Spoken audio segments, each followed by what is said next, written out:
itu bukan hanya pengabdi setan. Bayangkan wawailul lil musallin itu kan lebih dahsyat ya. Sholat tapi kemudian neraka gitu. Haji tapi pengabdi setan gitu. Atau kemudian kita sedekah tapi pengabdi kepopuleran.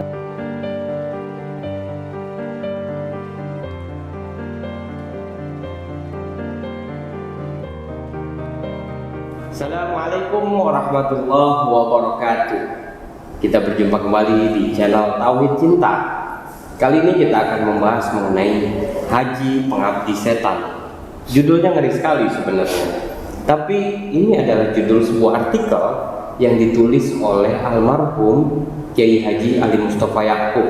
Beliau pernah menjadi imam besar Masjid Istiqlal dan pendiri dari pondok pesantren Darussunnah di Ciputat, dan beliau memang seorang ahli hadis ya.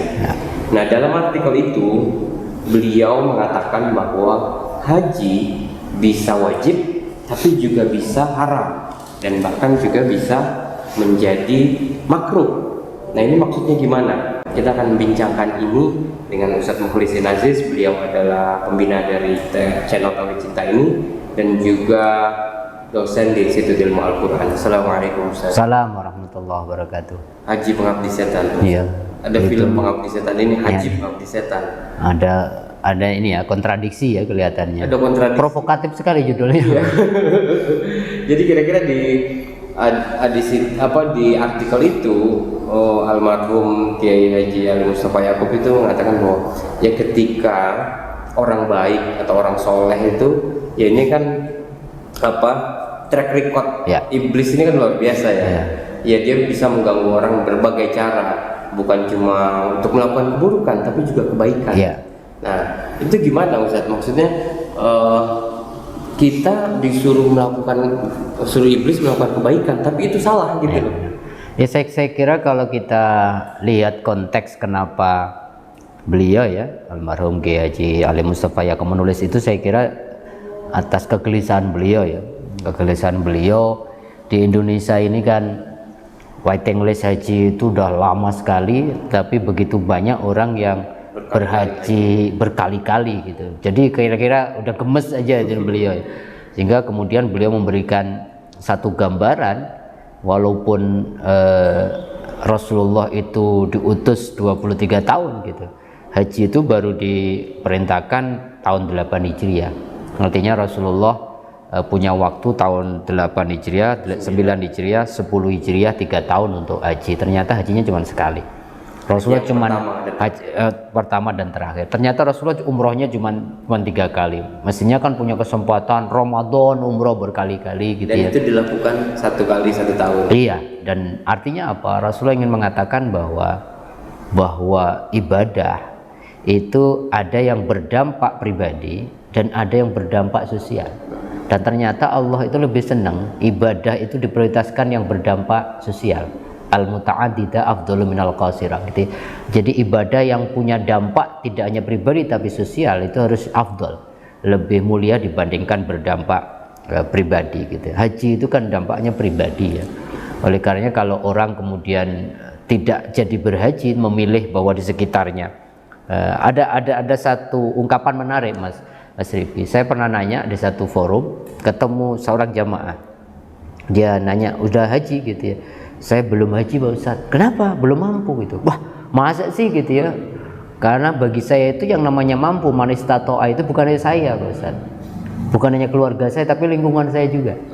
Kalau saya lebih yakin Allah lebih senang kalau apa yang saya punya itu nilai ONH atau NH plus itu kok kemudian saya bagi untuk lingkungan saya. Saya merasa sebelum lingkungan saya gitu ya wajar semuanya ada, saya belum punya kewajiban dalam tanda petik mampu untuk berhaji. Dan banyak kasus kan zaman Rasulullah juga pernah ditanya kan, Rasulullah tunjukkan kepada kami, buka mata batin kami, tahun ini siapa yang hajinya mabrur. Ternyata hanya beberapa orang, dan ternyata ada satu orang kan yang tidak berhaji tahun itu ternyata ikut mabrur, karena ternyata ketika dia sudah mengumpulkan bekal hajinya, di saat mau berangkat ada orang tetangga yang sangat membutuhkan dengan nilai ongkos ibadah hajinya, dan ternyata itu yang mabrur gitu. Artinya apa? Dalam banyak hadis qudsi kan juga begitu kan, engkau bisa temui aku di orang-orang yang kurang beruntung. Ada hadis yang agak panjang, dulu Allah nanti di akhirat, hadis itu mengatakan, saya dulu lapar kok nggak ada yang ngasih makan ya.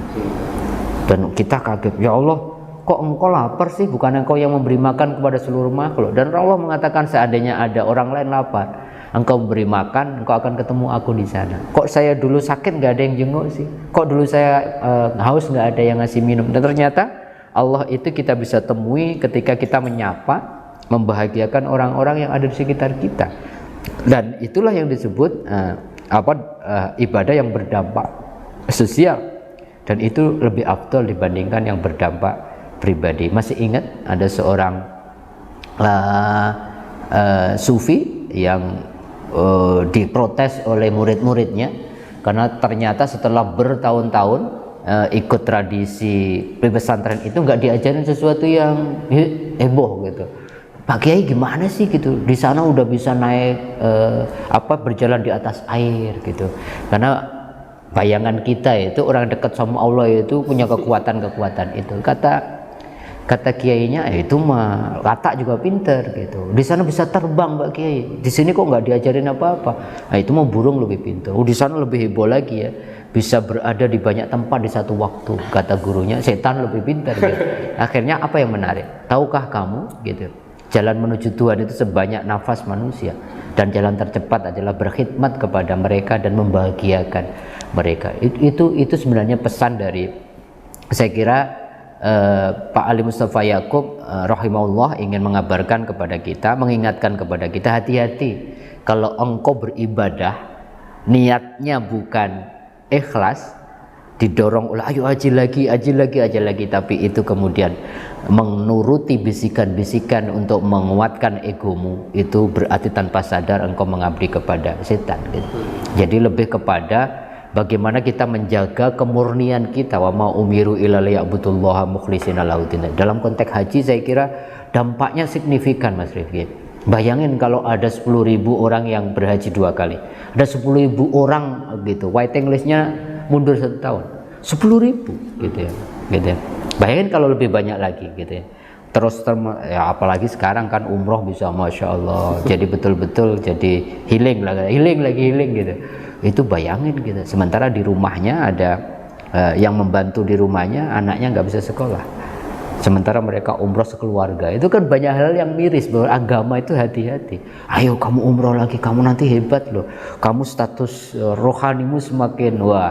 Nah, sekarang kita bisa terapkan saya kira apa yang ditulis oleh Pak Haji, Pak Ali Mustafa Yaakob, saya kira menjadi penting bahwa hati-hati. Selama ini kita menganggap setan itu membisikkan kita untuk melakukan sesuatu yang jelek. Ternyata melakukan sesuatu yang baik pun, kalau dorongan motivasinya bukan karena Allah, tanpa sadar kita sedang ngikutin bisikan setan. Makanya disebut pengabdi setan itu. Karena ini haji itu kan ibadah yang paling lengkap ya. Maliyah juga, jasadiyah juga, rohaniah juga. Sehingga kira-kira beliau ingin mengatakan, ayolah gitu ya, bahwa hajimu harus ngikutin sunnah Rasul gitu. Rasulullah punya kesempatan 3 kali, cuman sekali. Rasulullah punya kesempatan umroh berkali-kali, cuman 3 kali. Setahun cukup sekali. Itu pun karena Rasulullah dekat tinggalnya di Madinah gitu ya. Sementara kita sampai kemudian ya kita terlepas tidak memberi nilai ya, sampai kita kemudian hutang dulu untuk umroh dan sebagainya, sehingga menjadi tradisi gitu ya, bukan sesuatu yang labbaik Allahumma umrotan atau labbaik Allahumma hajjan gitu. Nah, di artikel itu almarhum atau almarhumlah Haji Ali Mustafa Yaakob ini itu membedakan antara ibadah individual dan ibadah sosial. Haji ini dampaknya adalah pada ibadah individual. Nah, kalau kita bersedekah, kita bersama orang-orang yang kaum papa gitu segala macam, itu ibadah yang dampaknya sosial gitu. Nah, kalau ibadah individual ya seperti haji itu ya ganjarannya hanya surga. Ya. Tapi kalau kita menyantuni gitu ya, menyantuni anak yatim segala macam, orang yang kurang mampu, itu bukan cuma surga gitu, tapi juga ada Rasulullah, ada Allah di situ gitu. Itu kan bonus yang luar biasa. Jadi sebenarnya makomnya itu lebih tinggi ibadah sosial betul. Individual ya. Saya kira betul ya, al muta'addida afdalu minal qasirah gitu ya. Ibadah-ibadah yang berdampak sosial itu lebih afdal, lebih mulia. Tidak hanya itu Mas Rifki, banyak hadis sebenarnya mengabarkan kita hal seperti itu gitu ya. Misalkan tadi ya, wa ana wa kafilul yatimi hakadaini fil jannah gitu. Saya dengan orang-orang yang menyantuni anak yatim itu di surga seperti ini. Artinya dekat sekali. Kalau al hajjul mabrur kan laisa laul jaza ilal jannah. Kalau haji mabrur itu cuma dapat surga. Surganya di mana?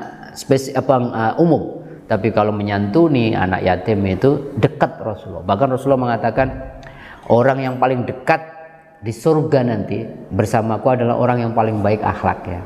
Ya, artinya apa? Dampaknya sosial ya. Walaupun kemudian dikotomi itu saya kira hanya ingin menggambarkan Pak Kiai Haji Ali Mustafa untuk menggambarkan betapa gemesnya orang berkompetisi, berlomba-lomba terhadap ibadah yang dampaknya sangat individual, melupakan tanggung jawab sosialnya gitu. Padahal kita itu harus paling tidak antara dua jabatan itu balance lah. Jabatan Abdullah dan jabatan Khalifatullah gitu. Khalifatullah ini kan yang mengistimewakan kita dari makhluk Allah yang lain. Jadi bagaimana kita membantu Allah mengurus semesta, menghilangkan yang lapar, menghilangkan kebodohan, menghilangkan ketidakadilan. Di situ peran kita di situ sebagai khalifah. Makanya lebih afdal ini. Kalau Abdullah kan semua Abdullah, tapi Khalifatullah itu yang membedakan kita dari makhluk-makhluk yang lain, karena sudah ditawarkan kepada banyak makhluk Allah, nggak ada yang sanggup, dan manusia sanggup akan hal itu. Walaupun kalau kita bicara tentang ibadah kan mestinya dampak keimanan dan sosialnya itu kan mesti harus ada ya, sholat gitu ya untuk mengingat Allah, tapi dampaknya innas sholata tanhal fasya wal munkar.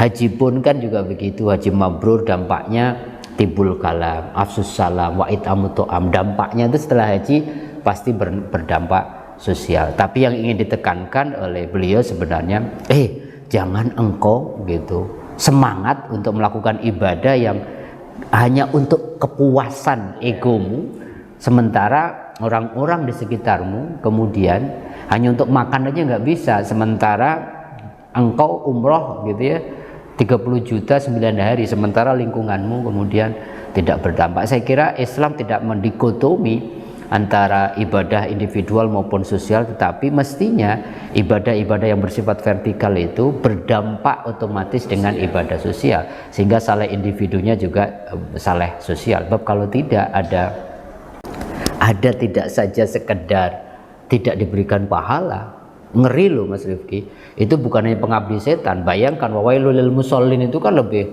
dahsyat ya. Sholat tetapi kemudian neraka gitu. Haji tapi pengabdi setan gitu.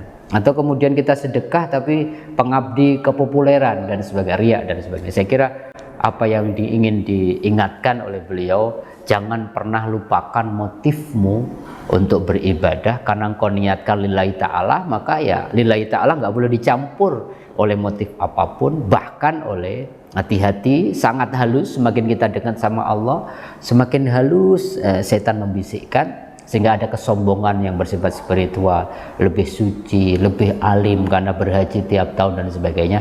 Kita terjerembab lagi kepada dasar kemanusiaan kita, rendah lagi kalau kesombongan masih ada. Oke, terakhir Ustaz, saran Ustadz bagi bapak-bapak atau ibu-ibu atau teman-teman dari pemirsa Tauhid Cinta ini yang girohnya luar biasa untuk berhaji berkali-kali gitu.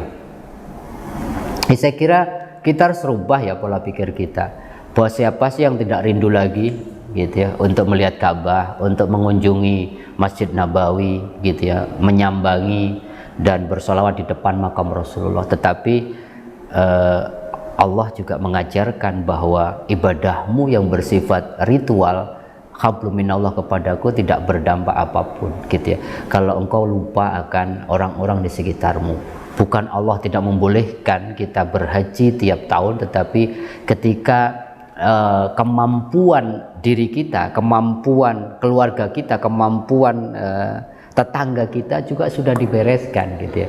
Jangan kemudian kita egois, termasuk dalam beribadah. Ya terserah dong uang saya dan sebagainya.